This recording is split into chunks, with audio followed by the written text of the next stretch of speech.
साधारण को असाधारण बनने में वक्त लगता है।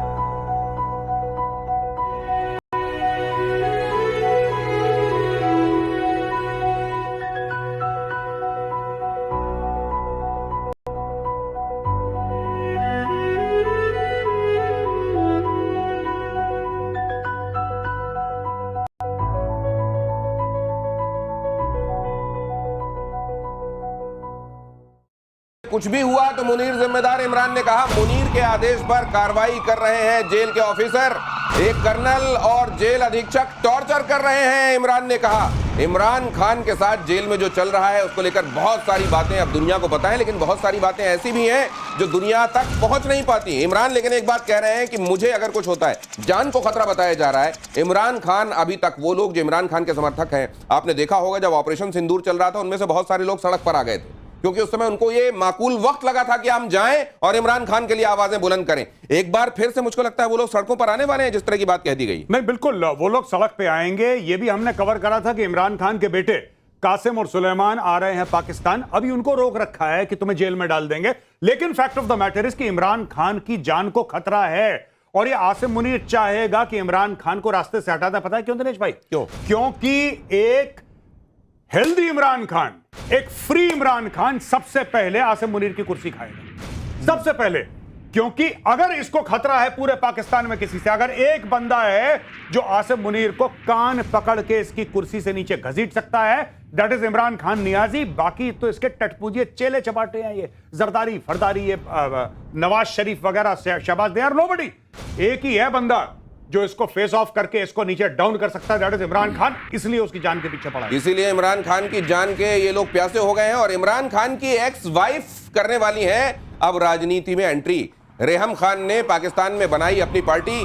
पंजाब प्रांत का मुख्यमंत्री बनना उनका पहला मकसद है। पहला गोल उन्होंने मुख्यमंत्री बनना फिक्स किया। इमरान की पार्टी की मान्यता हो चुकी है खत्म। तो ये अचानक ये जो मैं सुन रहा हूं, रेहम के दोनों बच्चे हैं जिनका नाम आपने लिया, जमाइमा के, जमाइमा के, और इधर हम देख रहे हैं कि इनका ये क्या अब इमरान खान के परिवार ने, एक्स वाला ही परिवार क्यों ना हो, ये सोचा है कि वहां की राजनीति में अब भूचाल लाना। देखिए, रेहम खान डे वन से, जमाइमा गोल्डस्मिथ इमरान खान के लिए खड़ी रही, चाहे वो डाइवोर्स हो गया कोई बात नहीं। जमाइमा गोल्डस्मिथ कभी इमरान खान के खिलाफ नहीं बोलती, रादर इमरान खान के ऊपर जब जुल्म हुआ तो गोल्डस्मिथ खड़ी रही उसके साथ। लेकिन रेहम खान ने अपनी किताब लिखी, जिस किताब का नाम भी रेहम खान था, और उसने इमरान खान के बारे में दसियों ऐसी बात करी जो उसको शायद नहीं करनी चाहिए थी। आज की तारीख में मैं आपको खुल के बता रहा हूं, आप चेक कर लेना, ये बात सामने सच निकलेगी। आज ये मेरी प्रोफेसी है, मेरी भविष्यवाणी है। रेहम खान को आईएसआई लेकर आई है। एब्सोल्यूट। और रेहम खान को आईएसआई लाई है, इसको प्लांट करा गया है। और ये जो है ना, क्योंकि देखो, घर का भेदी लंका ढाए, इमरान खान को कौन गिरा सकता है? आसिम मुनीर की औकात नहीं है। उसको घर का बंदा चाहिए जो उसको पीछे से चाकू उसकी पीठ पे मारे और उसके साथ गद्दारी करे। वो करेगी रेहम खान। आप लिख के ले लेना, लिख। और ये क्या बोलेंगे, एक और बात बता दूं, ये जब उसके बेटे आएंगे ना, दोनों, जमाइमा गोल्डस्मिथ और इमरान खान के दो बेटे जब आएंगे यहाँ पे, तो क्या बोलेंगे कि वो यहूदी है। ये मैं अभी स्क्रिप्ट बताता हूं आईएसआई की, आईएसपीआर की। ये बोलेंगे वो यहूदी है। ये दोनों बेटे कौन हैं? तो ये तो यहूदी की मां से जन्म लिया। मेजर गौरव जी, ये रेहम का इस्तेमाल किया जाएगा अब इमरान के खिलाफ। आपने तो पूरा फैमिली गेट टुगेदर ये अब आपने फैमिली की बात की जी। तो क्या रेहम को पिच किया जा रहा है इमरान के अगेंस्ट? जी, रेहम ऑलरेडी इमरान के अगेंस्ट है। हाँ। पर रेहम को अब फॉर्मली पिच, रेहम की किताब आप पढ़िए, क्लियर आपको पता लग जाता है इमरान खान के ऊपर पूरा जहर उसने उगला है। और हो सकता है सच हो झूठ हो, वो बात अलग है, लेकिन हस्बैंड वाइफ का एक रिश्ता होता है, आपको पब्लिक नहीं करना चाहिए। जो भी गलत करा सही करा। आज की तारीख में रेहम खान जो है, रेहम खान इमरान खान का, रेहम खान को जानता कौन है? ये तो जर्नलिस्ट है, ये तो जर्नलिस्ट थी।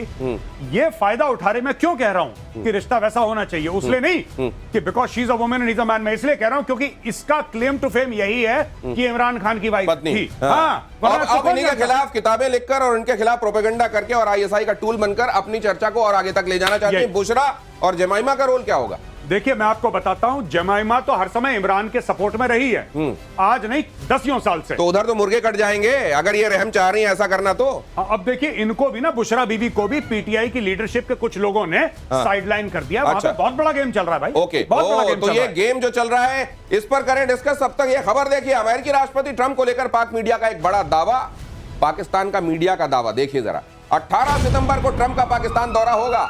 पाकिस्तान मीडिया कह रही है भारत जाते या वापसी में इस्लामाबाद आएंगे ट्रंप। पाकिस्तान मीडिया का दावा है। व्हाइट हाउस के मुताबिक 17 से 19 सितंबर तक ब्रिटेन में रहने वाले ट्रंप। तो व्हाइट हाउस कह रहा है कि भाई ये तो ब्रिटेन जा रहे हैं, और पाकिस्तान का मीडिया हमारे ट्रंप आएंगे। लेकिन चाइना बड़ा मारेगा सर, वो आ नहीं रहे और ये कह रहे हैं आ रहे हैं। ये पिटेंगे, इनकी पिटने की आदत है, इसलिए हमेशा गौरव कहते हैं कि इनको कितना भी पीटो उसके बाद झाड़ जोड़ के खड़े जाते हैं कि भाई हमारी तो कोई पिटाई नहीं हुई। ये क्यों कह रहे हैं? लेकिन एक बात आपने नोटिस किया, कह रहे भारत से जाते समय हमारे पास आएंगे। अब भी उसमें हम आते या जाते में, आते जाते समय जब भारत से आएंगे, इसका मतलब इन्होंने आइटनरी बना लिया कि वहां जा रहे हैं यूके में, वहां से भारत आएंगे। जब भारत से जाएंगे तो हमें भी हेलो करते निकल जाएंगे। अब ये कौन सी बात हुई? नहीं, असल में क्या कोई ना मुद्दा, ना कोई लिस्ट, ना फहरिस्त। मुझे लग रहा है मेजर गौरव आर्य कि एक बार टेबल पे बैठ के खाना खा लेने पर मुनीर को ये लगने लगा है कि शायद वो रिक्वेस्ट करें तो आते जाते में रुक भी जाएंगे। उनको ये नहीं मालूम है कि न जाने कितने टेबल वाले हैं जिनको अब वो टैरिफ चिल्लाने लगे हैं। तो ये शायद इसी खुशफहमी में इन्होंने ये बात कह दी होगी मीडिया को। पर ये बात पाकिस्तान की एक ताकत है जो भारत के पास भी नहीं है। ये मैं आपको आज बता दूं। और पाकिस्तान की ये तारीफ है पाकिस्तान की कि तारीफ के ऊपर टैरिफ लग नहीं सकता पाकिस्तान। क्यों? पाकिस्तान कुछ बनाता ही नहीं, पाकिस्तान कुछ बेचता ही नहीं। अब वो अपने आप को सेफ महसूस कर रहे हैं कि साहब हम तो कुछ बनाते नहीं है। और जहां तक ये बात है ना, ये पाकिस्तानी मीडिया ने फैला दी कि ट्रंप आ रहा है। ये वैसी खबर है कि इंडिया के साथ लड़ाई हुई थी ऑपरेशन सिंदूर में, हम जीत गए। अब झूठ तो बोल ही सकते हैं, झूठ बोल दिया इन लोगों ने। तो मैं एक डिस्क्लेमर चला रहा हूं। मेजर गौरव आर्य ने कहा कि लेकिन यहाँ पे चैनल चल रहा है, इसलिए जिम्मेदारी के साथ मैं कह रहा हूं, बनाते हैं वो लोग थर्मोकॉल और गत्ते के फाइटर जेट्स बनाते हैं, आप ऐसा कह रहे हैं? हाँ, ऐसे वाले। और कटोरा भी आप भूल गए, बताइए। और अगली खबर देखिए, बलूचिस्तान में पाकिस्तानी सैनिकों पर 2 अटैक। बीएलएफ ने मेजर समेत 10 सैनिकों को मारा। क्वेटा कराची हाईवे और कलात में हमला, सैन्य वाहनों को टारगेट कर आईडी ब्लास्ट किया। ये लीजिए, यहां पर देखिए जरा क्या हो रहा है। और बता रहे थे मेजर गौरव आर्य कि उधर से अगर काफिला आ रहा होता है आर्मी का वहां की, तो जैसे ही देखता है बलूच खड़े हुए हैं, यू टर्न लेके वापस चला जाता है। ये लोग भाग जाते हैं और अब और तेज भागेंगे क्योंकि अब ये हो गया आईडी का अटैक। अच्छा, ये लोग क्या करते हैं बलूच ना, मैं बता रहा हूं, ये मैंने कभी ऐसा नहीं देखा। ये एक तो आईडी से पाकिस्तानी जो गाड़ियां हैं उसमें पाकिस्तानी सैनिक बैठे हैं, उनको उड़ाते हैं। ये देखिए ना सर, ये तस्वीरें, बल्कि दर्शकों को बता भी दीजिए यहाँ चल क्या रहा है। भाई साहब, उसका वीडियो भी बनाते हैं ये लोग। उसका ये बेचारे को देखो कितना ये लेकिन इस तरीके से ये कहीं वहां से गुजरने वाली ट्रेनें निशाना बन रही है। कहते हैं किसी एक बोगी में आर्मी के ऑफिसर्स को ले जा रहे, करीब 48 ऑफिसर्स थे, उनके ऊपर हमला हो गया। और कई खबरें तो वो लोग आने नहीं देना चाहते, इतनी पिटाई हो रही है वर्दी वालों की। नहीं, वर्दी वालों की न सिर्फ पिटाई हो रही है, आज की तारीख में पाकिस्तानी आर्मी के अंदर एक किस्म का विद्रोह है। खुला विद्रोह नहीं है, लेकिन लोग पैसे खिला रहे हैं, लोग जमीनें अपनी बेच के पैसे इकट्ठा कर रहे हैं लाखों करोड़ों, और कह रहे हैं साहब बलूचिस्तान पोस्टिंग मत करवाना, बहुत बलोच मारता है, हम नहीं रिस्क ले सकते। और ये हो रहा है पाकिस्तान में। People are refusing to get posted to Balochistan. ये अगर दिनेश नोटिस करिए, कलात जगह जो है वो कलात वाली वही जगह थी ना जो खान साहब की थी, खान ऑफ कलात। हाँ, खान ऑफ कलात। वो कहते हैं यहाँ रहना नहीं है। अच्छा, यहाँ आए तो फिर पिटाई होगी। खान ऑफ कलात के साथ गद्दारी करी थी जिन्ना ने, जब इन्होंने खान अब्दुल गफ्फार खान की बात कर रहे हैं। नहीं, खान अब्दुल गफ्फार खान तो फ्रंटियर गांधी है। ठीक है, मैं खान ऑफ कलात जो वहां के रूलर थे, अच्छा, उनके साथ गद्दारी करी थी, एक झूठे अग्रीमेंट पे साइन करवाया था। और you know, Balochistan was a free country before India became free. Pakistan create नहीं हुआ था उसके कुछ समय तक पहले Balochistan was a free country. ये तो बड़ी ज्यादती नहीं, जिन्ना ने हाथ मिलाया, गले मिला, फिर उसकी पीठ पे। जिन्ना जैसा धोखेबाज नहीं। आपको जिन्ना की एक बात मैं बता दूं, घिन आएगी आपको। जिन्ना का एक पारसी दोस्त था, उसकी 14 साल की बेटी जो उसको मतलब मानती थी कि मेरे बाप का दोस्त है। जिन्ना उस अपने दोस्त को जिसके साथ जिन्ना ने हम प्याला हम निवाला उसको अपना भाई मानता था, उसकी 14 साल की बेटी के साथ जिन्ना भाग गया था। भाई, ये जिन्ना का कैरेक्टर है। ये जिन्ना का कैरेक्टर है, और ऐसे कैरेक्टर वाले जिन्ना कायदे आजम है पाकिस्तान के। पाकिस्तान ने तुर्की के साथ ड्रोन डील को रद्द किया। अगली खबर देखिए, 7,500 करोड़ रुपयों की ड्रोन डील रद्द। ऑपरेशन सिंदूर में फेल हुए थे तुर्की के ड्रोन। भारतीय एयर डिफेंस सिस्टम ने तुर्की के ड्रोन को नाकाम कर दिया था। ये हिमाकत कि भीख मांग के हथियार लेने वाला देश कह रहा है हमको तुम्हारे ड्रोन नहीं चाहिए। देखो, ये पहली बार हुआ कि एक सही काम किया। जो ड्रोन किसी काम के नहीं है उनको लेके क्या करना था। मगर अंदर की बात ये होगी जो गौरव हमेशा बताते हैं, पैसे ही नहीं थे। तुर्की ने ही डील खत्म कर दी होगी। अच्छा, अब ये अंगूर बता खट्टे रहे हैं। हैं कि हमने खत्म कर दी। अंगूर खट्टे हैं। अंगूर खट्टे हैं, आप एडवांस एडवांस दोगे नहीं और ड्रोन ले लोगे। सिर्फ अंगूर खट्टे नहीं है। अब आप देखिए, इस खबर को पहली खबर से मिलाइए। बात यह है कि Pakistan, according to this news, ये खबर कहती है कि पाकिस्तान कह रहा है कि हमें तुर्की के ड्रोन इस्तेमाल नहीं करना है। तो आसिम मुनीर बेच क्या रहा है?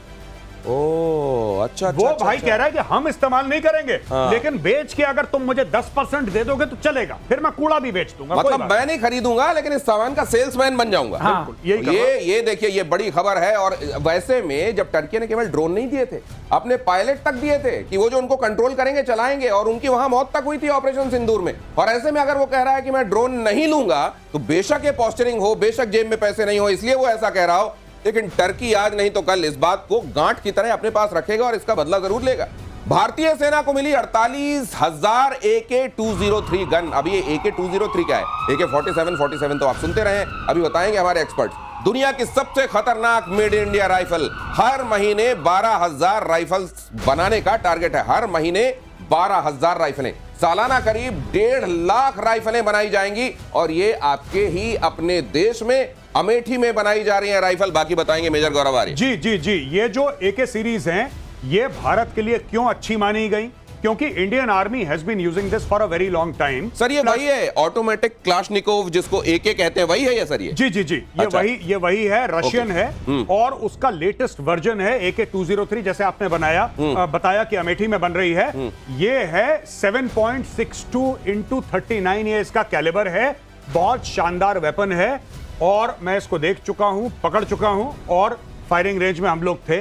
मैं गया था शूट करने के लिए और मैंने देखा बहुत स्टेबल वेपन है। AK-47 जो है इतना स्टेबल नहीं है। अच्छा। It is not stable. मतलब AK-47 ये है कि रिलायबल बड़ा है भाई, कीचड़ में चला जाए, कुछ भी चला जाए चलेगा पर, पर जब AK-47 को जब आप फायर करते हैं तो उसका जो मजल ऐसे राइज करता है 1 बजे और 2 बजे के बीच में, जैसे 12 बजे, 1 बजे, 2 बजे, उसके बीच में राइज करता है उसका मजल।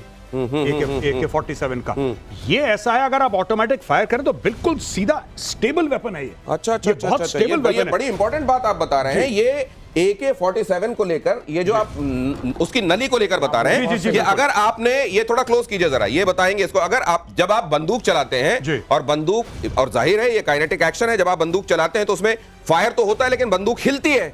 बंदूक हिलना, मेरे ख्याल से आप ये बता रहे हैं कि जब फायर किया जाता है तो बंदूक जब हिलती है, इसमें हिलन कम है। जी, मजल लिफ्ट होता है जब आप वेपन फायर करते हैं, तो मजल लिफ्ट होता है, क्योंकि लगातार ये 500-600 राउंड पर मिनट की स्पीड से फायर करता है, तो वेपन ऊपर की तरफ जाता है, ऊपर की तरफ उठता है। AK-47 में बहुत होता है ये, लेकिन AK-203 में इसका लिफ्ट बहुत कम है और ये वेपन एकदम स्टेबल रहता है। तो जैसे आपने ये फायर करा तो ये ऐसे लगातार फायर करेगा और लिफ्ट इसका कम है, यानी कि एक्यूरेसी बहुत ज्यादा है। मतलब आप ये कह रहे हैं कि AK-47 के साथ तो ये था कि वो कीचड़ में चला जाए, पानी में चला जाए, कहीं भी अगर चलाओगे तो चलेगा, लेकिन इसकी खासियत